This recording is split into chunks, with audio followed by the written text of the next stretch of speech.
It's 11:03 a.m. Good morning. Welcome back to my channel. I hope you've been well. If you're here for the first time, welcome. I hope you're here with good intentions. Don't forget to like and subscribe. Before going into my next session, which will be on Twitch, by the way, at Mozi, link in the description if you're interested. Before doing that, I'm going to do a lot of things here in this video. For example, I'm going to set this video here to private and not publish this video that I just recorded. It's 30 minutes long because I'm going to record a better version of it and possibly publish this at some point. If possibly, likely, we'll see how things go. I'm going to record this video, so save this. And first thing I want to talk about is decisions. We make decisions all the time. It's constant. We do a lot of things all the time. Breathing, talking, if we can do these things. We do a lot of things constantly, and one of those things is decisions. We make decisions all the time, especially when you're playing a game like poker. You're making decisions all the time, so we need to be as aware as we can be about the ideas around decisions and decision making. In psychology, decision making is a process of making choices by identifying a decision, gathering information, and assessing alternative resolutions. Using a step-by-step decision-making process can help you more calibrate, balance, thoughtful decisions by organizing relevant information and defining alternatives. So defining things is one of the most important things that we can do. We don't do it all the time, but we should try to define things like decision-making and decision. A very important word here, decision. A noun. A conclusion or resolution reached after consideration. And decisions, right? We could go into defining conclusion, defining resolution, defining reached, defined after, and all in this context. And in other contexts as well. Consideration, define consideration. And synonyms are always important, similar. Resolution, conclusion, settlement, commitment, resolve, determination, choice, opinion, selection, verdict, finding, ruling, recommendation, judgment, pronouncement. So this thing, and accents, well, sure, I guess accent, why not? It's similar. Accent, decision, adjustment. What is this? A judgment. All right. Adjudication. Yeah. Pronouncement. Decision. Pronunciations. Arbitration. Sentence. Decree. Order. Rule. Injunction. Findings. Results. Arbitrament.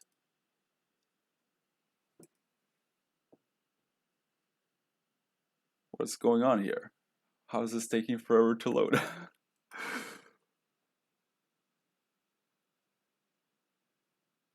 Arbitrament. What? Arbitrament.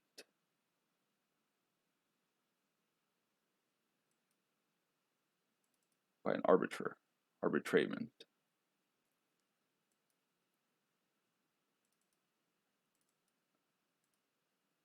Decisions. Why is this not loading? I don't understand. I'd like to know. Anyway, so more definitions. These are also, you can think about them as definitions. The acting or process of deciding something, or of resolving a question, a formal judgment, the ability or tendency to make decisions quickly. So decisiveness, all right, sure. Boxing, the awarding of a fight, a win or a loss. Similar. All right, so similar decisions and definitions. More definitions. So we've got an idea of what this decisions can be. Things we do all the time. Now onto decisions here. I'll start with the first decision here of not posting, not publishing publicly the video that I recorded, because I made the decision that I like to make this video and re-record it, do a better job at it. Maybe that wasn't the best decision, and that's something that I would harp on is decision making and reevaluating that decision making constantly. You're always adjusting. Always, no matter what, you make any type of decision, and from there you're always adjusting. Whether it's just you're more likely to be adjusting than not. So let's move on to the video, and I'll try to imitate James' style here and go through it. It is a 10-minute video here, and we're already 6 minutes in. If you're here, made it to this part, have watched it, thank you for watching this part. Let's go.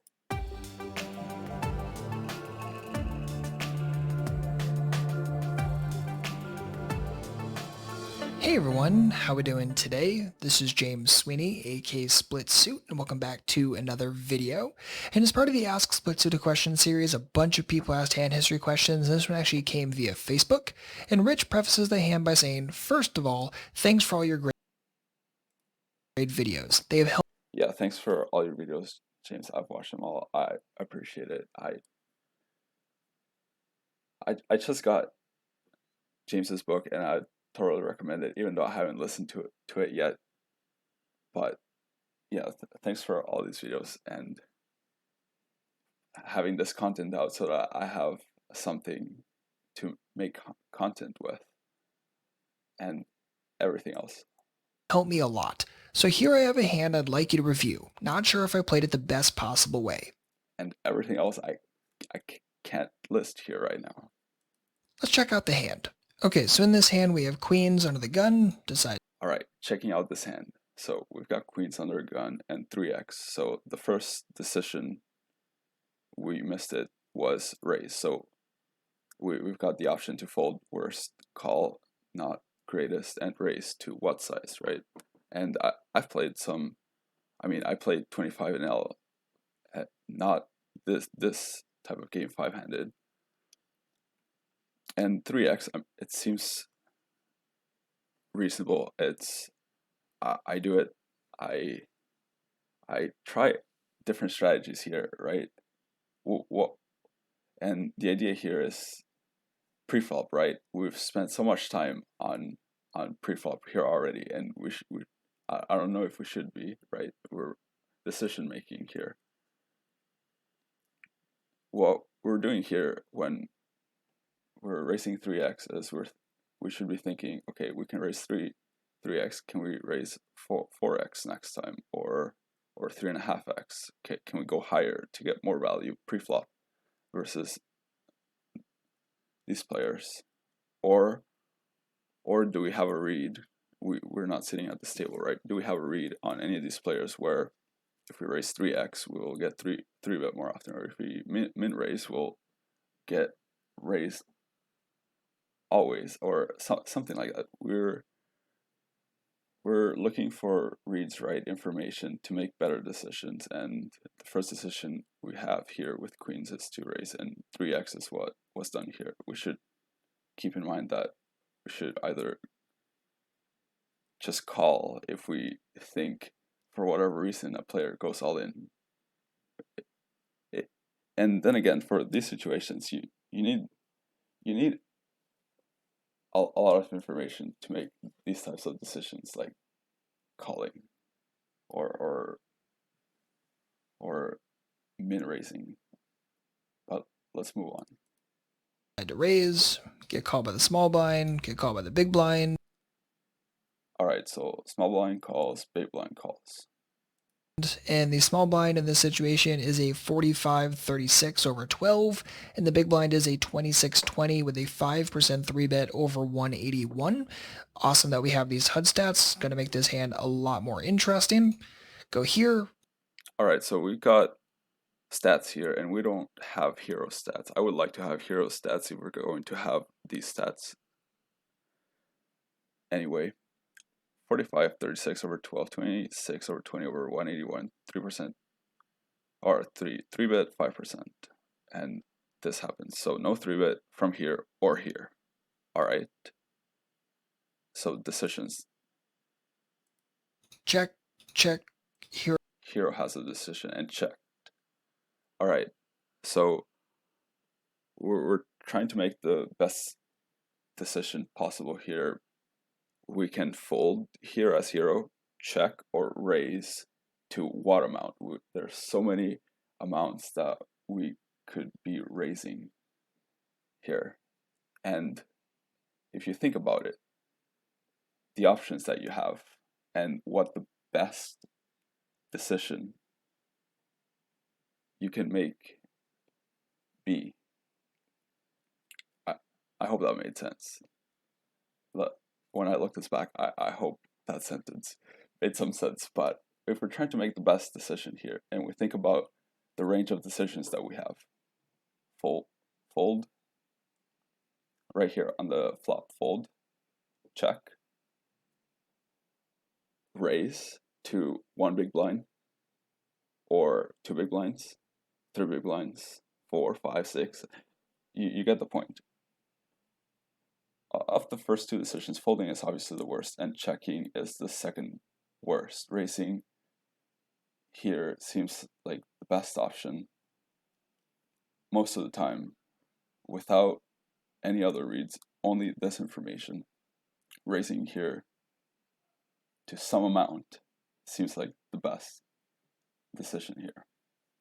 To what amount? So when I'm after already seeing all these videos with queens here, I mean, versus these players, I would try to get away with pot here. So Hero decides to check. So I want to talk about this for a moment because this, in my opinion, is the most important part of the hand, and I feel that. So in this situation, yes, this is the most important part of the hand, even though pre-flop is so.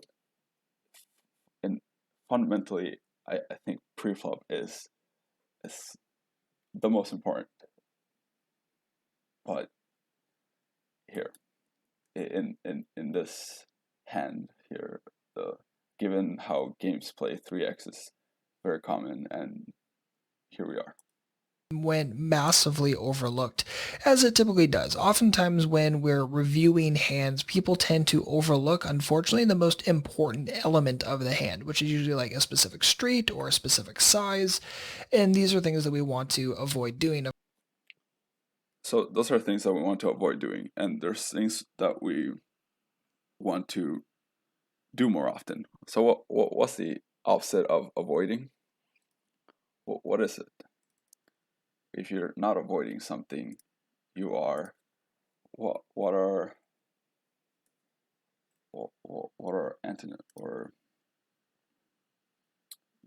there isn't, and I wish there maybe not. Well, anyway, so those are things that we want to avoid, and things that we want to do as poker players here is put ourselves in these players' shoes. We want and figure out their strategies and try to maximize our value versus those strategies, and and those thought processes and those types of decision-making strategies. And here, putting myself in Hero's shoes here, Hero, after making that decision was made thinking that one of these two players could have had king queen, queen 8, 8-7, and checks because it's afraid of either getting called by those hands, raised by those hands, or possibly getting bluffed here if betting. So that's why those are some reasons, some possible reasons why Hero would be checking here, including also keeping the pot small to not get bluffed on turn or river, and so many other lines of thinking here. Let's move on. Of course. So what I would say in this situation is that the flop is the most important point, because if you check this, what good is going to come of it? Because if you check, what good will come of it? So I would say this is the most important street. Because here's where the biggest mistake was made, and you want to minimize your mistakes here. So let's just look at things a little bit. I'm going to break this down a little bit nerdy going into the HUD stats. So going into the HUD stats, the big blind 2620, 5% 3-bet over a decent sample. If this dude had a big hand, even if he had something like jacks or tens, he's 3-betting this pre-flop, especially when he has position on someone like the small blind. So the big blind just never has a big hand here. And we have 2 queens in our hands, which massively negates having things like king queen and that kind of stuff. So whatever. The big blind is going to get out of this hand so often it's not even funny. Will he occasionally have things like 8-7? Sure. 10-9? Sure. But there's 2 combos of 10-9 suited, so who cares? So this is just one where... Right, so combos, you're thinking about what hands beat you here. Kings is the first best pair that beats you. You got aces, then you got, assuming all hands are possible, you've got all the 2 pairs, all the straights, and the two over pairs. So how many combos is that? Where the big blind isn't even in my pot, right? If he gets active, he's going to let us know exactly where he's at. It's going to be very, very easy to play against him. So who we really care about here is the small blind. Now, it's only over 12 hands, so 45-36 isn't necessarily the most concrete HUD stats I've ever been given by any stretch because of the small sample size. But this is someone who is shaping up to be pretty active, and because of that, I definitely want to try to get a lot of action from him. If he has something like King 10, I think he's giving me action. Jack X, most certainly. 8X, most certainly. Queen X somehow, most certainly. So let's start getting some money in the middle, right? I don't have any reason to think that I need to check this behind. I have no reason whatsoever to think that. So because of that, James has no reasons to check. He has more reasons to raise. Well, fire this. Just bet it for something like 175, 185, go forward from there. Again, the big blind's going to play really, really face up in this spot. The small blind I expect is going to do a lot of check calling, and you can make a lot of really good, easy turn decisions. Without this, check the flop, and then all of a sudden you have no idea where you're at for the rest of the hand, and unfortunately that's kind of what's going to happen here. So the turn comes off a king, the small blind. Beautiful. So first decision, min raise. Decides to min bet for a quarter. Big blind decides to call. Okay. And here we have a decision. James would probably err on the side of raising here. And to what amount, right? You want to go somewhere around, I would try to be getting somewhere, I would try to get away with somewhere around pot here versus these types of players possibly. Rich, in his write-up, left a little note. He thought that the small blind can essentially min-bet anything. Agree with that. Thought that the big blind would flat here things like flush draws, two pairs, or even sets, and I massively disagree with that. I think if the big blind had any of those hands, we would hear about them, or at least if he had things like two pair sets. And again, I don't. Yeah, with the 5% 3-bet, you'd expect some sets that would potentially raise flop more often than not, possibly. Really think two pair. I mean, if we're checking queens here on the flop, this player could also be checking. Very likely, but sets even less so. I think all of those get 3-bet pre-flop, again, especially having position on someone like the small blind. So in this situation, here decides to raise. I like that. Definitely happy with it. I think the size could be a little bit bigger, something like 250, 275. Again, the big blind is not even a question here. He has gone. Yeah, keep those decisions in mind. How to raise what? 3 closer to 3. And my dash would be closer to the biggest number that they're willing to call. On so often in this situation, regardless of my size, I don't care about him. The only person I care about is that dude in the small blind who looks like he wants to give me money. That's my main focus here. So again, a little bit larger I think would be better. The small blind actually decides to 3-bet, and here we are. Okay, so I'm going to... Okay, so we've got a decision here, and this previous decision was made of fold after this main decision. Raise to 7, that's a pretty small raise. These stats are too loose for 12 hands. But then again, there's insane heaters that aren't impossible and 12 hands, right? But with the small raise on the turn,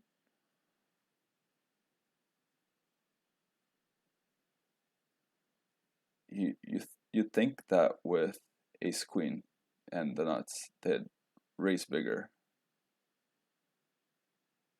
but then again, is this a good player, a bad player?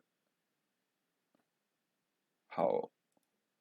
Repeat a piece of advice that I feel like I give a lot of the time. But the reason why I give this advice is because most of the time when people send me hands, the effective stack sizes to start are like 50 to 125 big blinds. And because of those stack sizes, this kind of advice becomes much more commonplace. So the advice I want to give is there are situations similar to this where you have to make your decision, stick with it, and commit to it, and just pull the damn trigger. Okay, so what I mean by that is this.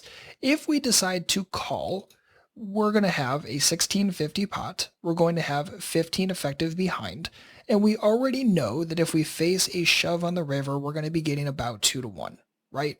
So thinking ahead just a little bit, we already know how this hand is most likely going to play out. So why not have the plan now? The plan could be I'm going to call the turn raise and then I'm going to call off on all rivers. That's a good plan. You're committing to that. One of the worst plans I see is I'm going to call the turn and then evaluate river. Well, why? What? Yeah, that is one of the worst. What would be the worst decision after calling? Folding after check, right?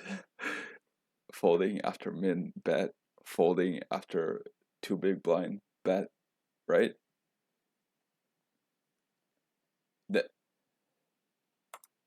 Right? You're already putting in a decent chunk of money right here. So why not just have the plan for the next street? It makes no sense not to. so the mistake here when calling is that the type of decision making process that goes here when you call is call now to not get call now to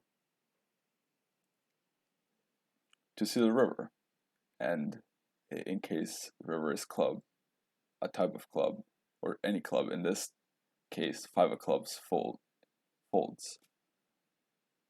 And the reason you don't want to do this is because even if they have you beat with ace queen, how many combos of there are there? 2 queens, 4 aces, 8 combos. It's not that many combos. You want to here ideally go all in and minimize the chances of you getting bluffed on the river. For example, if the river is a queen, you don't want to get bluffed on the river by 7-8 or something, right? You want to minimize the odds of you getting bluffed. That's the name of the game. A name of the game. And I just see too many players are just like, well, I'm going to call here and evaluate later and see what happens. And it's like, no, you can't play poker in like this reactive vacuum. You have to be proactive, particularly as the pot size starts growing really quickly. Now, so that's very important. As the pot size gets bigger, you ideally would like to make less mistakes, right? if you guys were sitting here with like 300 or 400 big blinds effective and there's a lot more play and a lot more options on a river. Yes, so very important. If stack size were huge, very deep, then calling seems like a better option to again minimize the odds of you getting bluffed on the river, because how often is a player going to jam bluff with a massive stack?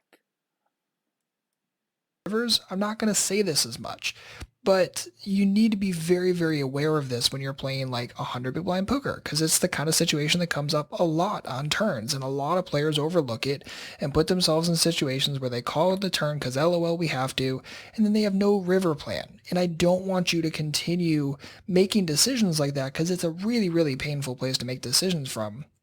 Super reactive, and it's really not a profitable way to play this game. How would you ideally like to make decisions? By learning, right?